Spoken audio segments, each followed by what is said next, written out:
Good morning and welcome back. Health care association infection and infection prevention and control, ये series हम चला रहे थे and we are moving one step further in this series. Now we have started learning about how infection works and how do we have to prevent them। Last video में हमने discuss किया था hand hygiene और biomedical waste के management के बारे में। उसमें कुछ स्टेप्स और भी हैं हमारे स्टैंडर्ड प्रिकॉशंस और यूनिवर्सल प्रिकॉशन में, but people are demanding a special video again and again, that is ventilator associated pneumonia, that is VAP. So I am holding the entire series and initiating the HAI, that is healthcare associated infection, ठीक है। And what are this HAIs? The HAIs are involving with basically three main types of infection. Let's use this screen, right? So HAIs basically involve three types of infection. The first is VAP, ventilator associated pneumonia. The second one is what? CLABSI. Okay, what is CLABSI? Central line associated bloodstream infection. Okay, what is the third one? That is CAUTI, catheter associated urinary tract infection. And what is the fourth one? That is SSI, that is surgical site infection. We will be discussing each in one separate video for each of these. But कुछ important चीज़ें हैं जो मैं आपको बता दूं। सबसे ज़्यादा कॉमन कौन सा इन्फेक्शन होता है इसमें, कोई मुझे बता सकता है? Yes, you all know that सबसे ज़्यादा कॉमन होता है काउटी। यूरिनरी ट्रैक्ट इन्फेक्शन सबसे ज़्यादा कॉमन होता है और सबसे ज़्यादा होने वाला हेल्थ केयर एसोसिएटेड इन्फेक्शन क्या होता है? काउटी होता है। The second question that is usually asked in competitive exams is सबसे ज़्यादा कॉस्टली इन्फेक्शन कौन सा होता है? The most costly infection that is SSI, surgical site infection. ये बहुत ज़्यादा कॉस्टली होता है, इसमें खर्च बहुत ज़्यादा होता है, ठीक है। सबसे ज़्यादा कॉमन ऑर्गेनिज्म पूछा जाता है तो काउटी में सबसे ज़्यादा कॉमन ऑर्गेनिज्म होता है that is called E coli. ये सबसे ज़्यादा कॉमन ऑर्गेनिज्म आपको मिलेगा किसी भी हेल्थ केयर एसोसिएटेड इन्फेक्शन में, और वो किस में मिलेगा? हमें काउटी में मिलेगा। अब इसमें प्रॉब्लम क्रिएट हो जाती है तब जब MDR हो जाता है, that is multi drug resistance. हम इसको भी अलग वीडियो में बाद में डिस्कस करेंगे, बट फिलहाल हम अपनी आज की सीरीज पे कंटिन्यू कर लेते हैं, that is ventilator associated pneumonia, ठीक है। व्हाट हैपेंस इज कि हॉस्पिटल में जब पेशेंट एडमिट होता है ना, तो हॉस्पिटल से उसको कुछ इन्फेक्शंस मिल सकते हैं या मिलते हैं। उन इन्फेक्शंस को हमने इस कैटेगरी में डिवाइड किया हुआ है, जैसे जिनको हमने यहाँ पे मेंशन किया हुआ है, VAP, CLABSI, CAUTI and what is this? SSI that is surgical site infection, ठीक है। सबसे पहले हम वैप की बात इसलिए कर रहे हैं, वैसे तो मैं कोशिश करता सबसे पहले हम काउटी की बात करते हैं क्योंकि सबसे ज़्यादा काउटी होता है, बट हम सबसे पहले वैप की बात इसीलिए कर रहे हैं क्योंकि सबसे ज़्यादा डिमांड इसकी आ रही है, तो अभी हम वैप की बात कर लेते हैं। नाउ एक बेसिक ओवरव्यू ले लेते हैं कि वैप किस लिए होता है। वेंटिलेशन से, वेंटिलेटर मतलब इंट्यूबेशन का प्रोसेस होता है, अभी हम डिस्कस करेंगे। क्लैप्सी होता है central line associated blood stream infection, तो सेंट्रल लाइन अगर पेशेंट को पड़ेगी तो उससे इन्फेक्शन होगा, तो क्लैप्सी होगा। काउटी है catheter associated urinary tract infection, तो जब आपको यूरिनरी कैथेटर डाला जाएगा तब ये प्रोमिनेंट होगा। इसमें कैथेटर अलग अलग टाइप्स के आते हैं, इंडवेलिंग आता है और कुछ उसका टाइम ड्यूरेशन होता है, ये सारी चीज़ें हम डिस्कस करेंगे। सर्जिकल साइट इन्फेक्शन मतलब ये है कि जिस साइट पे सर्जरी हुई है उसकी जो स्टिच लाइन है वहाँ पर अगर इन्फेक्शन जनरेट हो रहा है तो उसे सर्जिकल साइट इन्फेक्शन कहते हैं। डिटेल में हम लोग इन सब को डिस्कस करेंगे वन बाय वन। आज का हमारा टॉपिक है ventilator associated pneumonia. Now before starting anything we have to understand the term ventilator associated pneumonia. Associated तो वेरी क्लियर है, किसी चीज़ से जुड़ा हुआ है। किस चीज़ से जुड़ा? वेंटिलेटर से जुड़ा हुआ निमोनिया। अगर किसी पेशेंट को निमोनिया हो रहा है किसकी वजह से? वेंटिलेटर की वजह से, तो उसको क्या बोलेंगे हम? वेंटिलेटर एसोसिएटेड निमोनिया, और शॉर्ट फॉर्म में बोलेंगे वैप, VAP, वैप, ठीक है। नाउ इससे पहले कि हम वेंटिलेटर के बारे में जाने, हम पहले निमोनिया के बारे में जान लेते हैं कि निमोनिया होता क्या है, ठीक है। और इसके लिए हमने डिटेल्ड वीडियो बनाया हुआ है जो कि यहाँ पर आपके लिए फोटोग्राफिक एविडेंस मैंने मेंशन किया हुआ है। ये डिटेल्ड वीडियो है निमोनिया का, आप मेरे चैनल पर जाकर सर्च कीजिए और इसके बारे में देखिए। इसमें एनिमेटेड दिखाया है कि निमोनिया कैसे काम करता है और निमोनिया में कैसे आपके वाटर लिक्विड फिलअप हो जाता है आपके एयर सैक्स में, और एक्सरे में आपके लंग्स के बीच में निमोनल पैच कैसे नज़र आते हैं। ये सारी चीज़ें इसमें डिटेल में दी हुई हैं। तो पहले निमोनिया को समझ लें, इस वीडियो को यहाँ पे पॉज कर दें, पहले जाकर आप निमोनिया को समझ लीजिए, उसके बाद come back to this video and then we will initiate with ventilator associated pneumonia. Now I hope now you have understood pneumonia very well. What is ventilator? Ventilator का क्या मतलब होता है? वेंटिलेटर का सीधा सा मतलब है वेंटिलेशन से। वेंटिलेशन का मतलब होता है एयर एक्सचेंज। अगर नॉर्मली हम क्या करते हैं, सांस लेते हैं और सांस छोड़ते हैं, तो कभी कभी ऐसा पेशेंट होता है जो अपने आप से रेस्पिरेशन नहीं कर पा रहा, ठीक है, उसमें क्या हो जाएगा, रेस्पिरेटरी फेलियर हो जाएगा, किसी भी रीजन से हो सकता है ये, ठीक है। नाउ एक चीज और मैं आपको यहाँ पर बता दूं, रेस्पिरेशन एक वॉलंटरी प्रोसेस है या इनवॉलंटरी है? It is an involuntary process. ये ऑटोनॉमसली चलता रहता है। आपको अपनी एनर्जी, अपना दिमाग इसमें नहीं लगाना कि आप सांस लेना कहीं भूल तो नहीं गए, आप सांस अपने आप लेते रहते हो। But this is one of the process जो कि कंट्रोलेबल है। मतलब आप अगर चाहें तो अपनी सांस रोक सकते हैं, आप अगर चाहें तो अपनी सांस की स्पीड बढ़ा सकते हैं, घटा सकते हैं, डेप्थ बढ़ा सकते हैं, डेप्थ घटा सकते हैं, वगैरह वगैरह सब कुछ कर सकते हैं। लेकिन सांस लेने के लिए ज़रूरी नहीं है कि आप अलग से उस पर फोकस करें। आप अगर सो रहे हैं, जग रहे हैं, किसी भी वजह से है, तो भी आप सांस लगातार लेते रहते हैं। ये एक इनवॉलंटरी प्रोसेस है और कंटिन्यूएशन में चलता रहता है। कभी कभी ऐसा हो जाता है किसी रीज़न से पेशेंट का रेस्पिरेटरी फेलियर हो जाता है। नाउ रेस्पिरेटरी फेलियर से आने से पहले मैं आपसे एक क्वेश्चन यहाँ पे पूछूंगा कि ये जो ऑटोमेटिकली रेस्पिरेशन चलता रहता है, इसके लिए रिस्पॉन्सिबल पार्ट कौन सा है बॉडी का? I am not talking about brain, I am not talking about lungs. कौन सा वो पार्ट है जो कि ऑटोनॉमसली आपके लंग्स को कंटिन्यूसली एक्सपैंड और कॉन्ट्रैक्ट करता है?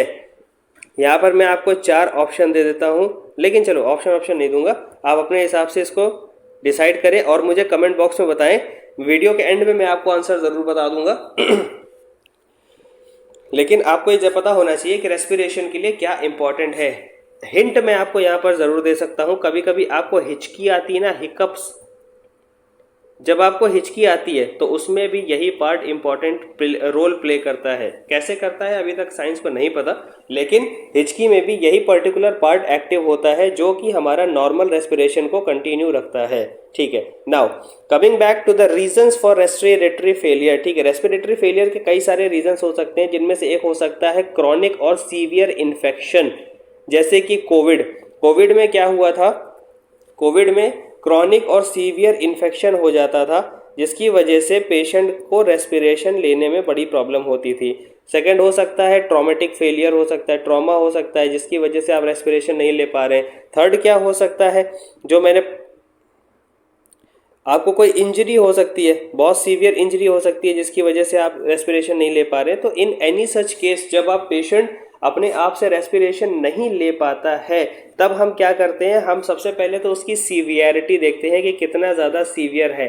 अगर पेशेंट को हम एक्सटर्नल सपोर्ट दे सकते हैं, that is called non invasive ventilator. Please note down this, ठीक है। This is non invasive ventilator, जिसमें हम बाईपैप मशीन का यूज़ करते हैं। इसमें बॉडी के अंदर कुछ नहीं जाता, ऊपर से हम बाईपैप मशीन को लगा देते हैं और उसका सेट कर देते हैं कि कितने प्रेशर पे वो जाएगा। तो अगर उससे काम चल जाता है तो हम वेंटिलेशन को हमेशा अवॉइड करेंगे, हम इंट्यूबेट नहीं करेंगे पेशेंट को। लेकिन अगर ज़्यादा सीवियर है, बहुत ज़्यादा सीवियर है और इससे काम नहीं चलेगा, तो फिर हमारा अगला स्टेप होगा इंट्यूबेशन। हम पेशेंट को इंट्यूबेट करेंगे और इंट्यूबेट करने के बाद हम उसको एक्सटर्नली वेंटिलेशन पे रखेंगे। इंट्यूबेशन के फ़ायदे क्या क्या होते हैं सर? इंट्यूबेशन के फ़ायदे ये बहुत सारे हैं। सबसे पहला और सबसे इम्पॉर्टेंट फ़ायदा क्या है, बता सकता है कोई? सबसे पहला और सबसे इम्पॉर्टेंट फ़ायदा ये है कि हम पेशेंट के रेस्पिरेशन को कंट्रोल कर सकते हैं। वी कैन डिसाइड कि पेशेंट की स्पीड क्या होगी, डेप्थ क्या होगी, वॉल्यूम कितना होगा, ये हम एक्सटर्नली उसको सपोर्ट कर सकते हैं। सेकंड, आपने कई बार देखा होगा कार्डियक अरेस्ट के पेशेंट को हम एम्बू देते हैं, ठीक है, दैट इज एम्बुलेशन, वो sorry not ambulation, Anbu bag से हम एक्सटर्नल रेस्पिरेशन देते हैं। तीसरा फ़ायदा ये होता है कि एस्पिरेट करने का रिस्क ख़त्म हो जाता है। एस्पिरेट करने का मतलब कुछ ना कुछ लिक्विड होगा, फ्लूइड होगा, जो कि पेशेंट अंदर खींच सकता है, जो कि अगर उसके रेस्पिरेटरी ट्रैक्ट में चला गया तो पेशेंट एस्पिरेट कर जाएगा, जिससे वो और ज़्यादा रेस्पिरेटरी डिस्ट्रेस में चला जाएगा। इंट्यूबेशन में क्या होता है, जब आप इंट्यूबेट करते हो तो ये पूरी की पूरी आपकी ना ट्यूब है, this is called ET tube, endotracheal tube, और यहाँ पर इसका ना बबल होता है। इस बबल को हम इन्फ्लेट कर देते हैं। इन्फ्लेट करने के बाद ये क्या करता है, यहाँ पर जाकर इसको अटैच कर लेता है, ऊपर और नीचे चारों तरफ से ऐसे करके पकड़ लेता है इसको पूरी मजबूती के साथ, जिससे ये ट्यूब एक तो फिक्स रहती है, आगे पीछे हिलती नहीं है। दूसरा, यहाँ से अंदर जाने और अंदर से बाहर आने का एक ही रास्ता होगा, ट्यूब के अंदर से होकर। तो क्या होगा, अगर बाहर से कोई लिक्विड या फ्लूइड जाने की कोशिश कर रहा है तो वो अंदर नहीं जा पाएगा, जिससे कि ये पेशेंट एस्पिरेट करने का रिस्क खत्म हो जाता है। ठीक है, this is the process of intubation. कभी अगर मौका लगा तो मैं आपको इंट्यूबेशन का पूरा प्रोसेस लाइव दिखाकर वीडियो में आपको समझाने की कोशिश जरूर करूंगा कि इंट्यूबेशन कैसे करते हैं। इसके लिए कौन सा इक्विपमेंट यूज किया जाता है आप लोग मुझे कमेंट में बताओ। मेटल का होता है, लाइट जलती है, उस इक्विपमेंट को यूज करके ही हम ट्यूब को अंदर इंसर्ट करते हैं। उसका नाम क्या है वो आप मुझे कमेंट में मैसेज करके बताइए। नाउ हमने इंट्यूबेट कर दिया। इंट्यूबेट करने के बाद हमारे पास दो ऑप्शन होते हैं। दो ऑप्शन में क्या क्या होगा, पहला, हम उसको एम्बू देंगे। अगर हम इमीडिएटली पेशेंट को केयर कर रहे हैं, सपोज कार्डियक अरेस्ट हुआ है, तो हम उसको पहले मेडिकेशन देते हैं, उसको रिवाइव करने की कोशिश करते हैं और उसको एम्बू बैग से रेस्पिरेशन बाहर से देते हैं। लेकिन हम परमानेंटली एम्बू नहीं दे सकते, हम कुछ टाइम के बाद उसको देते देते थक जाएंगे, इसलिए हम ये मशीन यूज करते हैं, that is called ventilator machine. This is an external ventilator, but क्योंकि ये इन ट्यूब बॉडी के लेयर के अंदर जा चुकी है, इस वजह से ये एक इन्वेजिव प्रोसीजर हो जाता है। और सारे इन्वेजिव प्रोसीजर में आपको हैंड हाइजीन बहुत ज़रूरी होता है इन्फेक्शन कंट्रोल के लिए। ये चीज़ आपने हमेशा ध्यान रखनी है। ठीक है, नाउ वेंटिलेटर कैसे काम करता है। वेंटिलेटर को हम ट्यूब से कनेक्ट करते हैं, इस एंडोट्रैकियल ट्यूब पे, इस जंक्शन पे हम इसको कनेक्ट करते हैं। वेंटिलेटर क्या करता है, डिसाइड करता है कि हमें कितनी एयर अंदर पुश करनी है और कितनी एयर बाहर निकालनी है, उसका प्रेशर कितना रखना है, ये सारा पीप और प्रेशर, ये सारी चीज़ें हम डिसाइड करते हैं। इसमें ऑक्सीजन भी अटैच कर देते हैं हम। ऑक्सीजन अटैच होने की वजह से क्या होगा कि अगर पेशेंट को हमें ऑक्सीजन सप्लाई करनी है तो वो इसके साथ ऑक्सीजन भी जाती है अंदर, इसके साथ फ्रेश एयर भी होती है, नॉर्मल एयर भी होती है, और अगर आपको ज़रूरत पड़े तो इसके साथ आप कुछ रेस्पिरेटरी ड्रग्स भी डाल सकते हो। जैसे कि आपको अगर इसको नेबुलाइज कराने की ज़रूरत है तो आप इसी के कनेक्शन के साथ नेबुलाइजेशन भी कनेक्ट कर सकते हैं। मैकेनिकल वेंटिलेटर का फ़ायदा ये होता है कि ये पेशेंट के रेस्पिरेशन को कंटिन्यू रखता है, अगर पेशेंट खुद नहीं कर पा रहा या स्टाफ नहीं कर पा रहा तो। लेकिन इसके साथ नुकसान भी है। नुकसान दो है। पहला, आपके पेशेंट को, क्योंकि ये एक इन्वेजिव प्रोसीजर है, इस वजह से यहाँ पर इन्फेक्शन डेवलप हो सकता है और होता है, इसके केसेस बहुत कॉमन होते हैं। दूसरा, मैकेनिकल वेंटिलेटर पे ज़्यादा टाइम पेशेंट रहने से इस पर डिपेंडेंसी बन जाती है। तो हमें इस वजह से हम आज की क्लास इसीलिए ले रहे हैं ताकि हम ये समझ सकें कि वेंटिलेटर एसोसिएटेड निमोनिया, यानी कि वेंटिलेटर पे जो पेशेंट है उसकी हम केयर कैसे करें। वैसे मैं ये यहाँ पे ज़रूर कहूँगा कि हम यहाँ पे वेंटिलेटर एसोसिएटेड निमोनिया ना पढ़ें, हम पढ़ें वेंटिलेटर एसोसिएटेड केयर। वेंटिलेटर पे अगर पेशेंट है तो उसकी केयर कैसे करनी, ये सारी चीज़ें हम पढ़ें ताकि हम उसको अच्छे से समझ सकें। ओके, अभी तक के सेशन में आपको ये समझ में आ गया कि वेंटिलेटर क्या होता है, इंट्यूबेशन क्या होता है, वेंटिलेटर कैसे काम करता है और इसके फायदे क्या हैं और नुकसान क्या है। नाउ ज़्यादातर चीज़ें हम लॉजिक से निकालेंगे, हम कुछ भी याद करने की कोशिश नहीं करेंगे अनलेस कि बहुत ज़्यादा ज़रूरी हो याद करना। ठीक है, अभी हमें क्या करना है, वेंटिलेटर पे अगर पेशेंट है तो उसकी केयर में क्या क्या चीज़ों का हमें ध्यान रखना है, हम उसकी बात करेंगे। और उसके लिए हम रेफरेंस लेंगे CDC का, सेंटर्स फॉर डिजीज़ कंट्रोल, और WHO का। ये दो सबसे ज़्यादा रिलायबल ऑर्गेनाइजेशंस हैं। और अगर आपको इनकी गाइडलाइंस देखनी है तो इसमें मिल जाएगी, कैम्ब्रिज यूनिवर्सिटी प्रेस के इस आर्टिकल में आपको मिल जाएगी, जिसका नाम है strategies to prevent ventilator associated pneumonia in acute care hospital. आप CDC की वेबसाइट से जाकर भी इसके थ्रू जा सकते हो, नहीं तो WHO से भी ले सकते हो। ये ऑथेंटिक है और इसमें स्ट्रेट अवे दिया हुआ है कि क्या क्या चीज़ें हमें करनी चाहिए और क्या क्या चीज़ें नहीं करनी चाहिए। ठीक है, नाउ अब हम आ जाते हैं वैप बंडल केयर पे। वैप बंडल केयर, बंडल केयर का मतलब क्या है, जब पेशेंट वेंटिलेटर पे है तो हमको उसका बहुत सारा काम करना पड़ेगा, उन सबको एक साथ कंपाइल करके एक बंडल बना दिया जिसको बोलते हैं वैप बंडल केयर। ऐसे ही हम पढ़ेंगे काउटी बंडल केयर, ऐसे ही हम पढ़ेंगे SSI बंडल केयर, और ऐसे ही हम पढ़ेंगे क्लैप्सी बंडल केयर। उसमें क्या होगा कि जितनी चीज़ें हमें एक साथ कंबाइन करके रखनी है वो सारा एक साथ हम इकट्ठा कर लेंगे, क्या क्या काम हमें करने हैं, और वही हो जाएगा उसका बंडल केयर। ठीक है, क्या कर रहे हैं, केयर दे रहे हैं तो बंडल केयर हो गया। अब इस बंडल केयर में कुछ चीज़ें कॉमन होंगी जो सब पे होंगी, जैसे कि सबसे पहला काम क्या है, हैंड हाइजीन। आपने हर हाल में हैंड हाइजीन करना ही करना है, पेशेंट के पास जाने से पहले भी और पेशेंट के पास से आने के बाद। यहाँ पर आपको 5 मोमेंट्स ऑफ हैंड हाइजीन भी यूज़ करने हैं और स्टेप्स ऑफ हैंड हाइजीन भी यूज़ करने हैं। दूसरा सबसे कॉमन क्या होगा, पीपीई, पर्सनल प्रोटेक्टिव इक्विपमेंट, ये आपको यूज़ करना ही करना है। ये चाहे किसी का भी बंडल केयर हो, कोई भी पेशेंट केयर आप कर रहे हो, आपको पीपीई तो यूज़ करना ही पड़ेगा। इसमें आप बैरियर नर्सिंग और रिवर्स बैरियर नर्सिंग दोनों चीज़ें कर सकते हो। तीसरी चीज़ होगी डॉक्यूमेंटेशन। तीसरी चीज़ क्या कॉमन होगी सर, डॉक्यूमेंटेशन कॉमन होगा। आप कोई भी पेशेंट को डील कर रहे हो, कोई सा भी बंडल आप यूज़ कर रहे हो, उसमें आपको डॉक्यूमेंटेशन तो करना ही पड़ेगा ना।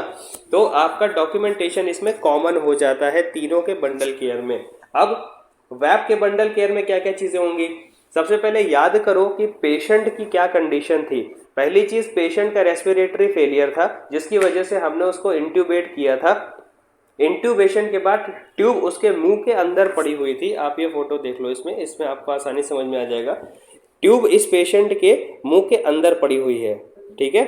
और पेशेंट बेड रिटर्न है। क्या ये इस मशीन को लेकर इधर उधर चल सकता है? नहीं कर सकता। अगर फुल्ली कॉन्शियस भी है पेशेंट तो भी आप ऐसा नहीं कर सकते। इसका मतलब पेशेंट हम लगातार क्या हो गया, बेड रिटर्न हो गया और ट्यूब इसके मुंह के अंदर पड़ी है। अब यहाँ पर इसको क्या क्या प्रॉब्लम्स होंगी।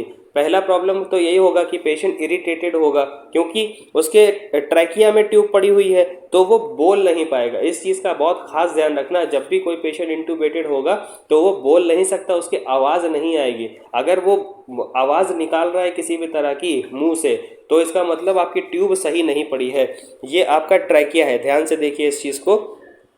मैं ज़रा कलर चेंज कर लेता हूँ, ठीक है। This is trachea but this is oesophagus. Trachea और ईसोफेगस के बीच में बस ये एक कॉमन ओपन डक्ट होता है, ठीक है। आपको जब भी इंट्यूबेट करना होगा आप इस ट्यूब को हमेशा ट्रैकिया में डालोगे, लेकिन अगर ट्रैकिया की जगह ट्यूब आपके यहाँ पे चली गई, ईसोफेगस में चली गई, ट्रैकिया में ना जाकर ईसोफेगस में चली गई, तो क्या होगा, ट्रैकिया तो अभी आपका फ्री है, लैरिंक्स भी फ्री है, तो जब हवा यहाँ से बाहर जाएगी तो आवाज़ आएगी। जब ट्यूब पड़ी होगी तो आवाज़ नहीं आएगी। ये गोल्डन टेस्ट है ये जानने का कि पेशेंट की ट्यूब सही पड़ी है या नहीं। अगर पेशेंट की आवाज़ आ रही है तो इसका मतलब ट्यूब सही नहीं पड़ी है। ऐसा केस हमारे साथ हो चुका है ना। पेशेंट की ट्यूब पड़ी हुई है, वो बोल नहीं सकता, पेशेंट का ओरल रूट ब्लॉक है और पेशेंट बेड रिडन है, ठीक है। अब इससे जुड़े हुए जो जो कॉम्प्लिकेशंस होंगे वो हम बंडल केयर में ऐड कर देंगे। जैसे कि डेली ओरल केयर, हमको पेशेंट को डेली ओरल केयर देना ही देना है, ट्यूब का सक्शनिंग करनी ही करनी है, क्योंकि पेशेंट वो खुद नहीं कर सकता। और ये नहीं करोगे तो इन्फेक्शन बनेगा ही बनेगा, और अगर इन्फेक्शन बनेगा तो क्या बन जाएगा जाके, वैप, ठीक है। दूसरी चीज़ हमें क्या देनी है सर, पेशेंट को साइड बाय साइड हमें 2 घंटे में टर्न करना है। क्यों करना है, क्योंकि यहाँ पे रिस्क बन जाता है प्रेशर अल्सर का। ये देखो यहाँ पे मैंने लिखा है प्रेशर अल्सर, ठीक है। अगर आप पेशेंट को मूव नहीं करोगे तो वहाँ पर रिस्क बन जाएगा प्रेशर अल्सर का। प्रेशर अल्सर की अलग से वीडियो मेरे चैनल पे अवेलेबल है, जो प्रेशर पॉइंट्स होते हैं, उसके स्टेजेस क्या क्या होते हैं, मैनेजमेंट कैसे करना है, वो सारी चीज़ें हमने वहाँ पर डिस्कस करी हैं। आप उसको वहाँ पे जाके चेक कर लीजिए, ठीक है। तो पेशेंट की कंडीशन के हिसाब से हमें 2 चीज़ें तो हो गई। अब तीसरी चीज़ क्या हो सकती है, पेशेंट क्योंकि कंटिन्यूसली बेड रिडन है, वो ज़्यादा मूवमेंट नहीं कर सकता, और मोस्ट प्रोबेबली ज़्यादातर जो पेशेंट होगा वो सेडेशन में होगा या माइल्ड सेडेशन में होगा, तो उसको रिस्क बनेगा डीवीटी का। किस चीज़ का, डीवीटी, डीप वेन थ्रोम्बोसिस। ये क्या होता है इसको अलग वीडियो में डिस्कस कर लेंगे हम, लेकिन डीवीटी एक जानलेवा खतरा बन जाता है। तो अगर पेशेंट मूवमेंट नहीं कर रहा है तो वो डीवीटी होने का रिस्क है। तो यहाँ पर हम क्या देंगे उसको, डीवीटी प्रोफिलैक्सिस देंगे, ठीक। ये क्या होता है ये हम आगे चल के अभी आपको डिस्कस करेंगे, ओके। नाउ इसके अलावा हम क्या क्या करेंगे, 3-4 पॉइंट्स हैं। सबसे पहला पॉइंट्स है, हमें हमेशा ये कोशिश करनी है कि हम जल्द से जल्द पेशेंट को क्या कर दें, एक्सक्यूबेट कर दें।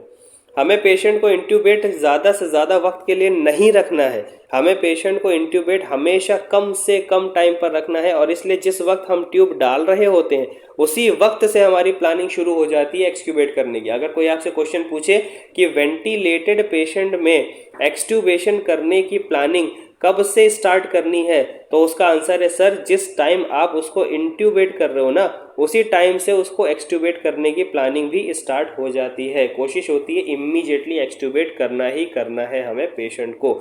ये चीज़ कॉमन रहेगी क्लैप्सी और काउटी में भी जब भी हम सेंट्रल लाइन डालेंगे या यूरिनरी कैथेटर डालेंगे तो हमारी उसी वक्त से प्लानिंग शुरू हो जाएगी कि हमें इस ट्यूब को बाहर निकालना है, क्योंकि जितना ज़्यादा टाइम तक ट्यूब अंदर रहेगी उतने ज़्यादा टाइम तक इन्फेक्शन का रिस्क बना रहेगा और उतने ज़्यादा टाइम तक बॉडी को उसकी आदत हो जाएगी। फिर उसके बाद विड्रॉल सिम्टम शो करना शुरू हो जाता है, वो अभी बाद में अपन डिस्कस करेंगे उसको जब आगे बात होगी। ठीक है, तो ये बंडल केयर का एक पार्ट हो गया कि हमें उसके एक्सट्यूबेशन को प्लान करना है इमीडिएटली। उसके बाद दूसरा प्लान क्या हो गया, हमको सबसे पहले तो याद रखो हमें उसके हेड को अप वो थोड़ा सा ना रेस करके रखना है, 30 to 45 डिग्रीज तक हमको उसको रेस करके रखना है। इसको बोलते हैं फाउलर्स पोजीशन या सेमी फाउलर्स पोजीशन। तो हमें पेशेंट को हेड एलिवेटेड या फाउलर्स या सेमी फाउलर पोजीशन पे रखना है। इससे 2-3 फायदे होते हैं। पहला, आपका जो बॉडी के अंदर जो सिक्रीशन बनता है वो ट्यूब को ब्लॉक नहीं करता। दूसरा, पेशेंट कंफर्टेबल होता है। क्यों? जैसे ही पेशेंट की ये कंडीशन बनेगी तो पेशेंट के लंग्स अपने आप नीचे से थोड़ा सा एक्सपैंड हो जाएंगे ग्रेविटी की वजह से। तो जितना ज़्यादा लंग्स एक्सपैंड होंगे उतनी आसानी से उसको वेंटिलेशन होगा, उतनी जल्दी पेशेंट की रिकवरी होगी, उतना अच्छा उसका रेस्पिरेशन हो जाएगा। तीसरा, ये देखा गया है कि वैप के कंडीशन में जो डिजीज डेवलप होती है वो डेवलप होती है पेट से। कहाँ से डेवलप होती है? This is very interesting actually. मैं एक डायग्राम बनाकर बताना चाहता हूँ उसको। ये सपोज ये पेशेंट का हेड है, ठीक है, this is patient lying on a bed. अभी यहाँ पर पेशेंट का स्टमक है और यहाँ से इसका वो गया हुआ ओइसोफेगस और ये पेशेंट का ट्रैकिया गया हुआ है। ठीक है, इसका जो कंबाइंड जॉइंट है यहाँ पर हमने इसमें ट्यूब डाल रखी है। तो क्या होगा कि लंबे टाइम तक, क्योंकि पेशेंट ओरली तो खा नहीं पा रहा, इसमें हम राइस ट्यूब डालेंगे, या तो हम राइस ट्यूब डालेंगे या पेशेंट को एनपीओ रखेंगे। एनपीओ मतलब नील ओरली हम कुछ नहीं देंगे, सब कुछ आईवी देंगे। ठीक है, तो क्या होता है, पेप्टिक अल्सर बनना शुरू हो जाता है। पेप्टिक अल्सर का मतलब होता है पेट के अंदर अल्सर बनने शुरू हो जाते हैं। ये क्यों होता है? वेंटिलेशन से इसका क्या डायरेक्ट रिलेशन है, इसके बारे में बहुत ज़्यादा डिटेल्ड डिस्कशन नहीं है हमारे पास, हम नहीं जानते इसकी इटियोलॉजी क्या है।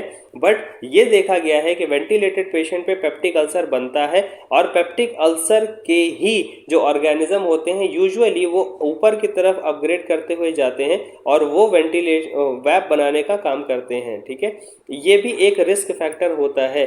अब क्या होगा, वेंटिलेटर की वजह इंट्यूबेशन की वजह से पेप्टिक अल्सर बन रहा है, पेप्टिक अल्सर की वजह से वैप हो रहा है। तो हमको दोनों चीज़ों का ध्यान रखना है। और हेड एंड एलिवेट करने से फ़ायदा ये भी होता है कि ये जो पेप्टिक अल्सर से वैप बनने का प्रोसेस है ये वेरी स्लो हो जाता है, मतलब नेक्स्ट टू जीरो हो जाता है।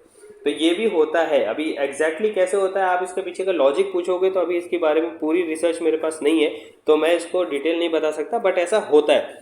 तो इसी वजह से हम जब इसको हेड एंड एलिवेट करके रखते हैं तो बहुत सारे रिस्क में से एक ये भी रिस्क कम हो जाता है कि पेप्टिक अल्सर की वजह से वैप जो होगा उसका रिस्क हमारे पास कम हो जाएगा। ओके, इतनी बात समझ में आती है। ओरल केयर हमने बता दिया।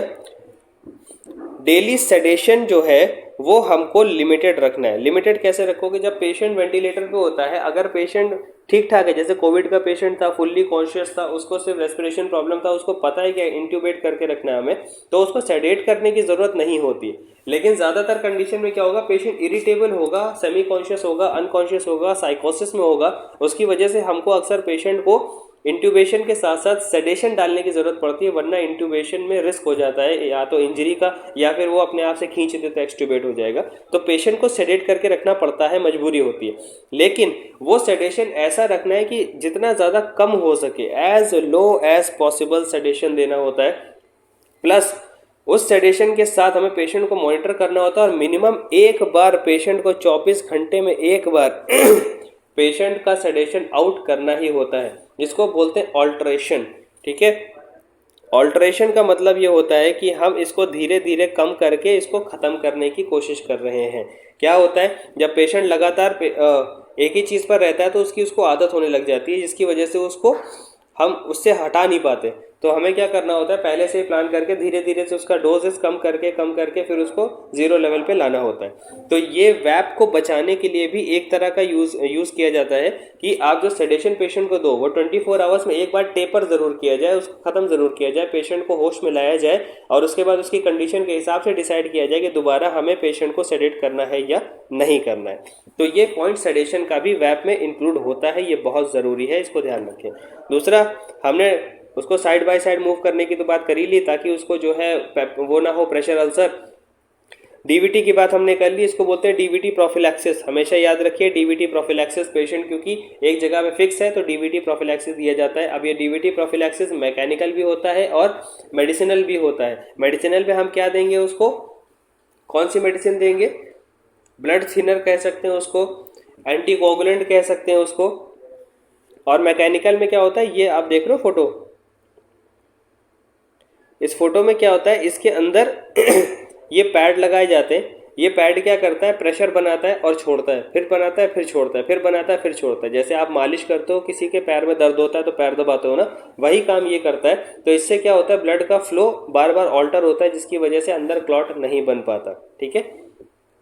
Peptic ulcer prophylaxis, PUD prophylaxis बोलते हैं इसको, PUD peptic ulcer disease prophylaxis, ये हमने डिस्कस कर लिया। इसमें ज़्यादातर चीज़ें जो हम यूज़ करते हैं कुछ खास नहीं यूज़ करते, पेंटाप्राजोल इंजेक्शन यूज़ करते हैं, पैन 40 जिसको बोलते हैं हम लोग, पैन 40 पेंटाप्राजोल इंजेक्शन पेशेंट को दिया जाता है ताकि उसको गैस्ट्रिक प्रॉब्लम्स ना होने पाए। देन हमें उसका डेली असेसमेंट करना होता है कि हम कब उसको एक्सट्यूबेट कर सकते हैं और उसके साथ हमें उसका डॉक्यूमेंटेशन करना होता है जो भी चीज़ें हमने फाइंडिंग्स ली हैं। अब ये बंडल केयर फॉलो किया जाएगा वंस इन एवरी 24 आवर्स। ठीक है, 24 घंटों में एक बार हमें ये सारे काम करने हैं और उसको डॉक्यूमेंट करना ही है। ये नर्सिंग केयर प्लान जो पेशेंट का बनता है उसमें इंक्लूड कर दिया जाता है कि आपको ये बंडल केयर देना ही देना है। ठीक है। नाउ इससे जुड़ी हुई कुछ और इंपॉर्टेंट बातें हैं जिसको हम यहाँ पे डिस्कस कर लेते हैं। एक होता है HME फिल्टर। क्या आपने देखा है HME फिल्टर क्या होता है? अभी दिखाता हूँ सर, ये होता है HME फिल्टर। देखो ये फोटोग्राफ देख रहे हो आप, ये वाली भी, ये पर्टिकुलर फोटोग्राफ। ठीक है, this is called HME filter. HME filter का मतलब होता है heat and moisture exchange filter. ये वेंटिलेटर की ट्यूब में अटैच होता है। कैसे होता है मैं आपको दिखाता हूँ एक बारी। हम फोटो किस पे आ गए, एक सेकंड मैं दिखाता हूँ आपको।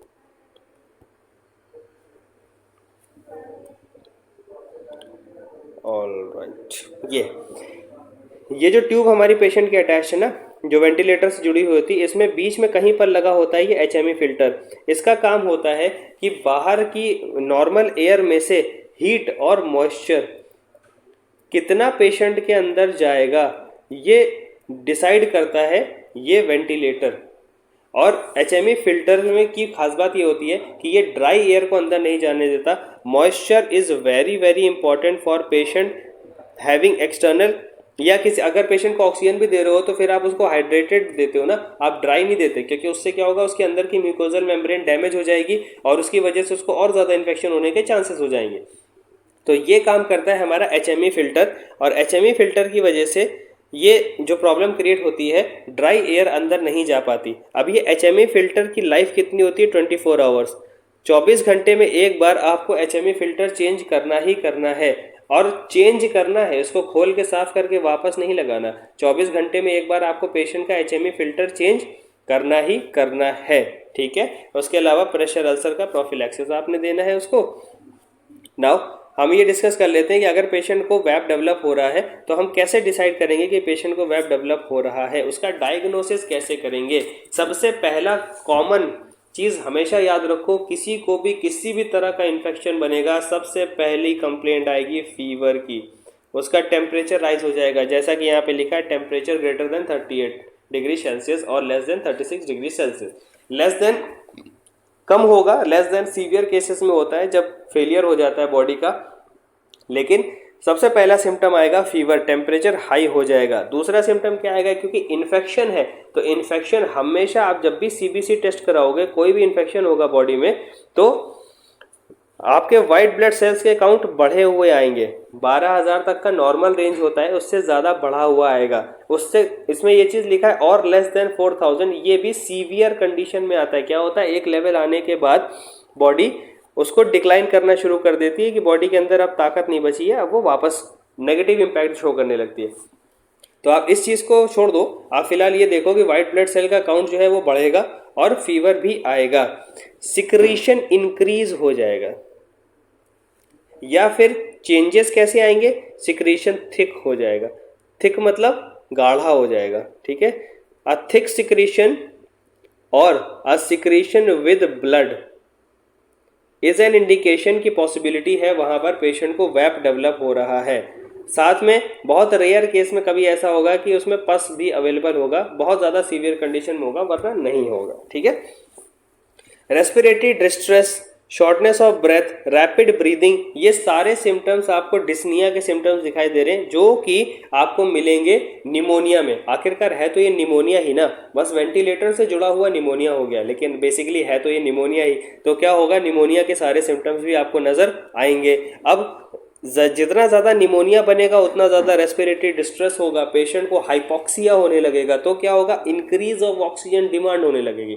आप 2 लीटर पे चला रहे थे, पेशेंट का सैचुरेशन 98% था, लेकिन अभी आप 4 लीटर पे चला रहे हो तो भी पेशेंट का सैचुरेशन 70% के ऊपर नहीं जा रहा। क्यों, ऐसा क्यों होता है, ये आपको तब समझ में आएगा जब आप ये वाली वीडियो देखोगे, निमोनिया वाली। इसमें आपको जब देखोगे तब आपको समझ में आएगा कि आपके जो लंग्स होते हैं, इस लंग्स के अंदर जो सैक्स होते हैं, उन सैक्स के अंदर क्या होता है, पानी भर जाता है। तो जहां पर हवा भरनी चाहिए थी वहां पे भर गया पानी, तो सांस तो आएगी नहीं, किसी हाल में नहीं आएगी। इस वजह से ये प्रॉब्लम आती है। नेक्स्ट डायग्नोसिस, बेस्ट डायग्नोसिस किसे कहते हैं, बेस्ट डायग्नोसिस है चेस्ट एक्सरे। आप जैसे ही एक्सरे करोगे, एक्सरे में आपको निमोनियल पैचेस दिखना शुरू हो जाएंगे। एक्सरे की कंडीशन बहुत सारी हैं जिनको अभी यहाँ पे डिस्कस करना पॉसिबल नहीं है। बेसिकली ये है कि एक्सरे में आपको दिख जाएगा कि निमोनिया बन रहा है और निमोनियल पैचेस बनना शुरू हो जाएंगे। Then positive culture. Now confirmatory test कौन सा है, कंफर्मेटरी टेस्ट का मतलब ये हो गया कि पहला तो ये कि अभी आपको सिम्टम्स नज़र आ रहे हैं, ये जितनी भी चीज़ें आपको दिखाई दे रही हैं ये सारे सिम्टम्स हैं, लेकिन ये कैसे कंफर्म होगा कि जो सिम्टम है वो हमारे उसी चीज़ से है जिसे हम डील कर रहे हैं, यानी कि वैप। तो कंफर्मेशन कैसे करोगे आप, कंफर्मेशन आप करोगे कल्चर सेंसिटिविटी से। कल्चर कैसे करोगे, आपने भेजना है स्वैब कल्चर। स्वैब कल्चर कैसे लोगे, स्वैब कल्चर आप लोगे उसकी ट्यूब से, या फिर ट्यूब का जो सक्शन होगा उससे लोगे। लेकिन स्वैब कल्चर लेने के टाइम आपको इतना बहुत ज़्यादा खास ध्यान रखना है कि आपने स्टेरिलिटी मेंटेन रखनी है, ठीक है। अगर आपने इधर उधर स्वैब को टच करा दिया या फिर आपने सक्शन लेते टाइम उसको ठीक नहीं रखा, तो इसका मतलब ये है कि आपका टेस्ट सही नहीं है। नाउ इससे पहले कि आप में से कोई क्वेश्चन पूछे कि सर टिप कल्चर भेजना है कि नहीं, ठीक है, पहले ये प्रैक्टिस थी गाइडलाइंस के हिसाब से कि जब भी पेशेंट को एक्सट्यूबेट किया जाए, भले उसमें सिम्टम्स हो या ना हो, आप एक्सट्यूबेट करने के बाद तुरंत बाद उसकी जो टिप है ट्यूब की, ईटी ट्यूब की, उसको काट कर कल्चर सैंपल के लिए भेज दें। ये प्रैक्टिस बंद है, अब आपने इसको नहीं करना है। आपने टिप कल्चर भेजना ही नहीं है, आपने सक्शन कल्चर भेजना है, स्वैब कल्चर भेजना है, दैट्स इट।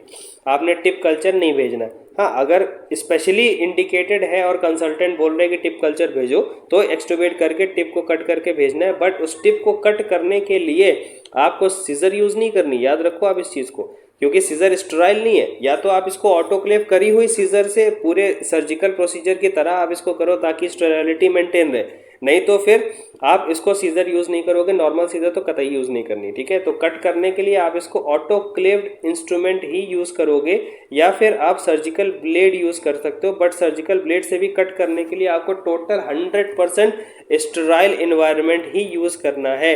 आप अनस्टेराइल इन्वायरमेंट को यूज़ ना करें, वरना आपका जो टेस्ट रिजल्ट है वो पॉजिटिव नहीं आएगा, ठीक है। इस चीज़ का बहुत खास ध्यान रखें आप। तो ये हो गया हमारा साइन एंड सिम्टम्स, और हम कैसे कंफर्म करेंगे कि पेशेंट को वैप हुआ है या नहीं। नाउ एक चीज़ और इसमें देख लीजिए, बहुत ज़रूरी है ये चीज़ जानना कि there is no gold standard for getting culture to identify bacteria fungus causing pneumonia, and there are invasive and non invasive strategies for obtaining culture sample. यानी कि कोई पहले ये माना जाता था कि जो टिप कल्चर है वो गोल्ड स्टैंडर्ड टेस्ट है वैप को जानने के लिए, लेकिन ये गलत है। किसी तरह का कोई गोल्ड स्टैंडर्ड टेस्ट नहीं है कल्चर कौन सा कराना है, और इन्वेजिव और नॉन इन्वेजिव दोनों तरीके के कल्चर भेजे जाते हैं। तो depending upon condition and situation and sign and symptoms आपको ये डिसाइड करना है कि आप इसको कैसे कंफर्मेटरी टेस्ट में लेकर आओगे। ठीक है, नाउ द क्वेश्चन इज कि अगर पेशेंट वेंटिलेटर पे है, ठीक है, इंट्यूबेटेड तो होगा ही ऑब्वियसली, तो क्या उस पेशेंट को अगर कार्डियक अरेस्ट आ जाए, सडनली एक वेंटिलेटेड पेशेंट को अगर कार्डियक अरेस्ट आ जाए, तो क्या आप सीपीआर दोगे या नहीं? ये क्वेश्चन है, और ये काफ़ी टिपिकल क्वेश्चन है, बहुत ज़्यादा क्वेश्चन इससे पूछे जाते हैं, परेशान करने वाला जवाब है इसका। सिंपल सी चीज़ ये है, अगर वेंटिलेटर पे पेशेंट है, इंट्यूबेटेड भी है और कार्डियक अरेस्ट आ गया है, तो आप सीपीआर क्यों नहीं दोगे? आपने सीपीआर तो देना ही है, डेफिनेटली आप सीपीआर दोगे। और इसमें अगर आपसे कोई कहे कि पहले पेशेंट को एक्सट्यूबेट कर दो उसके बाद सीपीआर दो, तो आप बोलना नहीं, कोई मतलब नहीं है, क्योंकि सीपीआर कंप्लीट होने के बाद हमारा प्रोसेस ही होता है इंट्यूबेट करने का, तो एक्सट्यूबेट करके फिर इंट्यूबेट करने का कोई मतलब नहीं है। What you are suppose to do is switch off the ventilator machine.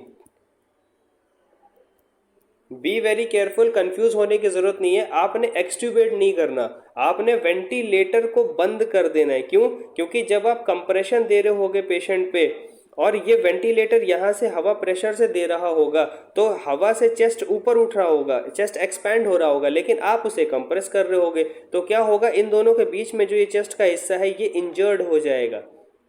आप समझ रहे बात को? वेंटिलेटर चेस्ट को फुला रहा है, एक्सपेंडिंग द चेस्ट, और कंप्रेशन चेस्ट को कंप्रेस कर रहा है, डिफ्लेटिंग द चेस्ट, और दोनों के बीच के प्रेशर की वजह से जो अंदर का चेस्ट का एरिया है वो डैमेज हो सकता है। मतलब ऐसा समझो कि एक बलून है, उस बलून को दोनों तरफ से कोई दबा रहा है, तो क्या होगा, बलून फूट जाएगा ना, ब्लास्ट हो जाएगा वो। इसी वजह से अगर पेशेंट वेंटिलेटर पे है तो आपने सबसे पहले पेशेंट को वेंटिलेटर से हटाकर टीपीस पर ले लीजिए, एम्बू बैग पर ले लीजिए, या फिर बेन सर्किट पर ले लीजिए। ठीक है, वैसे बेन सर्किट ज़्यादा कंफर्टेबल रहता है, तो आप वेंटिलेटर से हटाकर बेन सर्किट पे ले लीजिए और मैनुअल अपना वेंटिलेशन देना स्टार्ट कर दें पेशेंट को। इसके साथ साथ आप सीपीआर दे दीजिए। ठीक है, वेंटिलेटर पे कंटिन्यू करते हुए सीपीआर कभी नहीं देना, इस चीज़ का बस आपने ध्यान रखना है। लेकिन उसमें एक्सट्यूबेट करने की भी कोई ज़रूरत नहीं है, आप एक्सट्यूबेट नहीं करेंगे उसको, इस बात का बहुत खास ध्यान रखें। ठीक है, इसके अलावा आपने कुछ बहुत ज़्यादा इंपॉर्टेंट चीज़ों का ध्यान नहीं रखना। अब हम आ जाते हैं लास्ट में डॉक्यूमेंटेशन पे।